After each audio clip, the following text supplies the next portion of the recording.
오늘의 말씀은 열왕기상 20장 22절부터 34절 말씀입니다. 30절부터 34절까지만 읽겠습니다.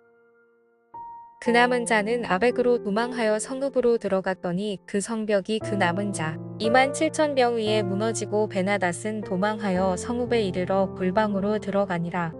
그의 신하들이 그에게 말하되 우리가 들은즉 이스라엘 집의 왕들은 인자한 왕이라 하니 만일 우리가 굵은 배로 허리를 동이고 테두리를 머리에 쓰고 이스라엘의 왕에게로 나아가면 그가 혹시 왕의 생명을 살리리이다 하고 그들이 굵은 배로 허리를 동이고 테두리를 머리에 쓰고 이스라엘의 왕에게 이르러 이르되 왕의 종 베나닷이 청하기를 내 생명을 살려주옵소서 하더이다. 아합이 이르되 그가 아직도 살아있느냐 그는 내 형제이니라. 그 사람들이 좋은 징조로 여기고 그 말을 얼른 받아 대답하여 이르되 베나닷은 왕의 형제니이다. 왕이 이르되 너희는 가서 그를 인도하여 오라. 베나닷이 이에 왕에게 나오니 왕이 그를 병거에 올린지라.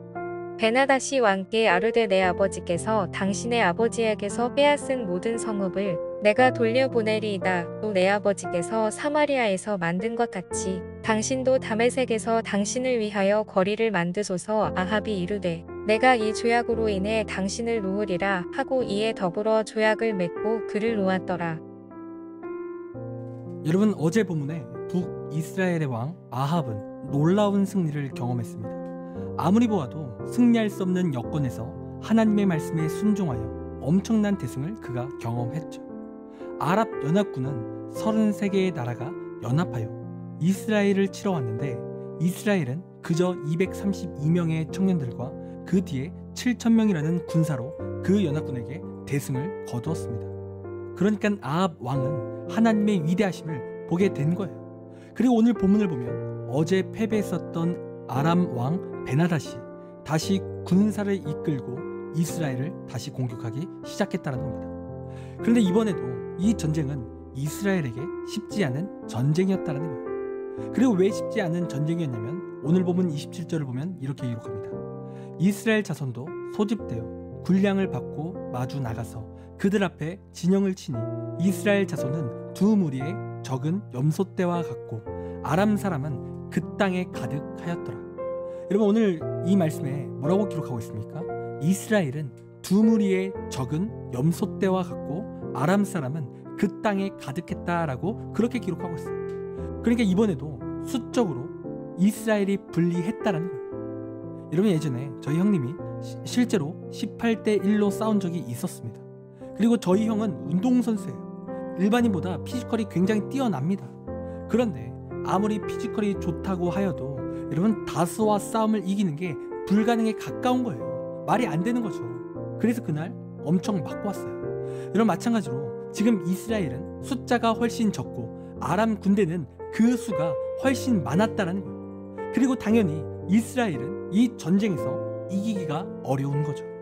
그런데 여러분, 오늘 본문에 어떠한 일이 일어났습니까? 29절과 30절을 보면 이렇게 기록합니다.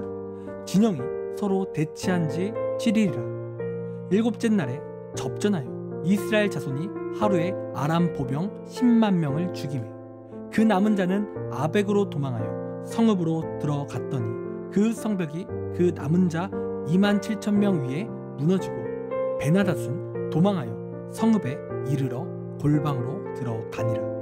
여러분, 수적으로 열세하였던 이스라엘이 또 한 번 대승을 경험했다라는 거예요. 그리고 오늘도 이러한 대승을 경험할 수 있었던 이유가 무엇입니까? 하나님께서 역사하셨기 때문에 이러한 대승을 그들이 경험했다는 거예요. 여러분, 이스라엘이 하나님의 말씀에 순종하며 하나님을 의지하고 나갔더니 놀라운 승리를 경험한 거죠. 여러분, 이처럼 하나님의 말씀에 순종하면 능력이 반드시 임합니다. 여러분, 그런데 오늘 본문에 또 어떠한 일이 일어났습니까? 이러한 놀라운 능력을 체험했던 이스라엘의 왕 아합이 하나님의 말씀을 불순종했다는 거예요. 여러분, 31절 말씀을 보면 아람 왕 베나닷이 굉장히 위험한 상황에 빠집니다. 전쟁에서 패배해서 이제 이 아람 왕이 죽을 일만 남았다는 거예요. 그리고 하나님께서 반드시 이 아람 왕을 제거하라는 명령을 이 아합에게 주셨습니다. 그 말씀을 주신 거예요. 그런데 이 아합이 그 하나님의 명령에 순종하지 않고 이 아람 왕 베나닷을 형제라고 높여주며 그를 살려주는 모습을 보여줬다라는 거예요. 하나님의 말씀을 불순종한 거죠. 여러분, 그렇다면 왜 이 아람 왕 베나닷을 아합이 살려줬을까요? 여러분, 그 이유는 눈에 보이는 이득 때문이었습니다. 여러분, 먼저는 이 베나닷을 살려주면 분명히 경제적 이득이 있는 겁니다. 여러분, 그러나 무엇보다 당시 국제 정서를 살펴볼 때 여러분, 당시에는 아수르라는 강한 나라가 있었기 때문에 이스라엘은 이 나라에게 위협을 항상 받고 있었던 상황이었습니다. 그리고 이러한 위협을 아람과의 동맹으로 해결하려는 의도가 그에게 있었던 거예요. 그러니까 그 아람 왕 베나닷을 살려주면 눈앞에 큰 이익이 생기기에 오늘 북이스라엘의 왕 아합은 하나님의 말씀을 어기면서까지 그러한 이익을 챙기기 시작했다는 거예요. 그가 하나님의 말씀을 그러한 이익 때문에 불순종했다는 거죠. 여러분, 그런데 지금까지 이스라엘이 여러분 말도 안 되는 이 전쟁에서 여러분 그들이 어떻게 승리할 수 있었습니까? 다 하나님의 은혜였습니다. 하나님의 능력이고 하나님께서 그들 가운데 일하셨기 때문인 거죠. 그리고 특별히 이 아합은 악인이었는데 여러분, 그럼에도 불구하고 그가 하나님께 돌아오게 하기 위해 이러한 놀라운 은혜를 그에게 주셨어요. 여러분, 그러나 이러한 놀라운 은혜를 받은 그가 어떠한 모습을 보여줍니까? 그 은혜의 손길을 거부한다는 거예요. 하나님께서 기회를 주셨는데 그 기회를 붙잡지 않는 거죠. 그에게 분에 넘치는 은혜를 주셨지만 그것에 감사하지 않고 다시 하나님을 떠나는 그런 악함을 보여줬다는 겁니다. 여러분, 그래서 이러한 악함으로 끝까지 회개하지 않는 이 아합은 하나님께 버림받는 인생이 되어 버리는 거예요. 여러분, 그 인생은 심판받는 인생이 되었다는 거죠. 여러분, 이렇듯 하나님의 말씀에 불순종하면 하나님께 버림을 받는 겁니다. 하나님께서 기회를 주시며 순종을 요구했지만 그가 불순종하니 하나님께 버림받는 인생이 되었다는 겁니다. 여러분, 그러나 우리가 하나님의 말씀을 따라 나아간다면 여러분, 우리는 승리를 경험할 줄 믿습니다. 그리고 그 승리는 놀라운 승리입니다. 누가 보아도 비상식적인 말씀이지만 그 비상식을 상식으로 바꾸는 놀라운 능력을 경험할 수 있다는 거예요. 여러분, 사람은요, 말하는 대로 또 자신이 생각하는 대로 살고 싶어 합니다. 그런데 사실 그게 안 되죠. 내 예측과는 다르게 항상 상황은 다르게 일어나는 거예요. 여러분, 그러나 하나님의 말씀은요, 여러분 반드시 이루어집니다. 하나님의 뜻대로 이루어지는 거예요. 그리고 우리가 하나님의 말씀에 순종한다면 반드시 하나님의 말씀이 우리에게 이루어질 줄 믿습니다. 여러분, 그렇기에 우리는 하나님의 말씀에 순종해야 됩니다. 하나님의 놀라운 그 능력의 말씀을 우리가 순종해야 되는 거죠. 여러분, 불순종은 하나님의 은혜를 체험할 수 없습니다. 불순종은 단순히 하나님께 버림받는 인생뿐인 겁니다.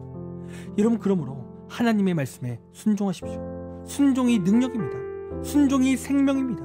그런 이 시간 하나님의 말씀에 순종하여 놀라운 능력을 체험하는 우리의 귀한 인생이 되기를 간절히 원합니다. 기도하겠습니다.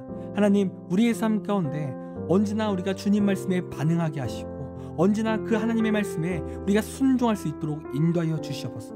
순종을 통해 기이한 일이 우리 가운데 일어나게 하시고 하나님이 주시는 그 기회를 간절히 붙잡으며 승리할 수 있도록 인도하여 주시옵소서. 감사합니다. 사랑이 많으신 예수님의 이름으로 기도드립니다. 아멘. 시간 우리 함께 말씀을 생각하며 1분 동안 함께 기도하기 원합니다. 기도하겠습니다.